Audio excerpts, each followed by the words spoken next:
It's the story everybody in Metro Detroit is talking about. General Motors announcing plans to relocate its global headquarters in downtown Detroit.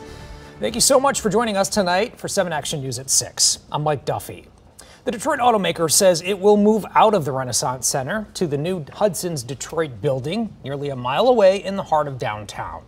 And this is a change that's going to impact many people. So tonight, we're going to the stakeholders, from not only GM CEO Mary Barra and Bedrock founder and chairman Dan Gilbert, but also to local business owners and workers in Detroit who will be affected.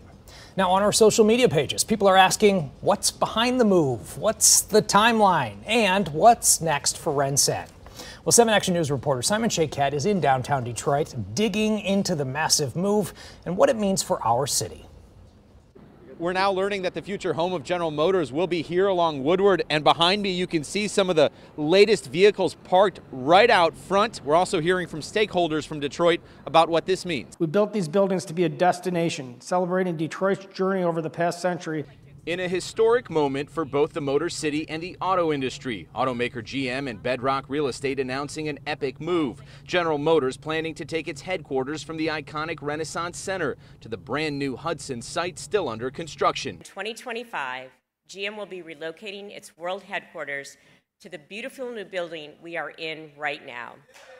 What's behind the move is something we asked about today, along with what this means for the company's workers. How did you approach the challenges of a project of this size, and also what it will mean for the workers who show up every day? We've been sort of limping along, of what the capacity is with the Renen here since the pandemic. I also visited the popular Hudson Cafe directly across Woodward, talking with the restaurant manager, Tim Technos, to ask how this will impact his business. He tells me he's anticipating hiring more staff when the move is complete. Excited to get the gym employees coming over here. Breakfast and lunch are definitely going to pick up.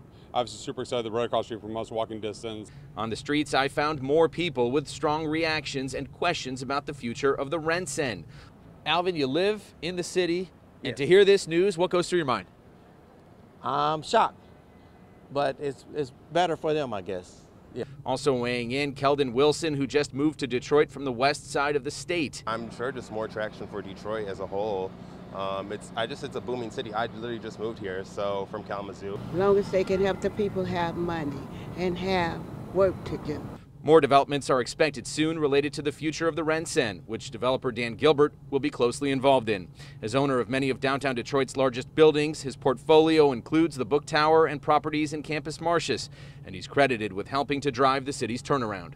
You can also see more of the details from that press conference by going to our website, WXYZ.com. From downtown, Simon Shaykat, 7 Action News. Thank you so much, Simon. Now, of course, as you know, the Renen has been a focal point of Detroit's skyline for nearly half a century. Construction began back in 1973, and the first tower opened 3 years later. When the hotel tower rolled out the welcome mat in 1977, it was the tallest hotel in the world, according to the Detroit Historical Society. At 73 stories, it still ranks as the tallest building in Michigan. GM purchased the Renen in 1996 for $73 million. Today, I asked local architect Matt Rossetti what might be a good fit for the next chapter. The asset is that the views are amazing.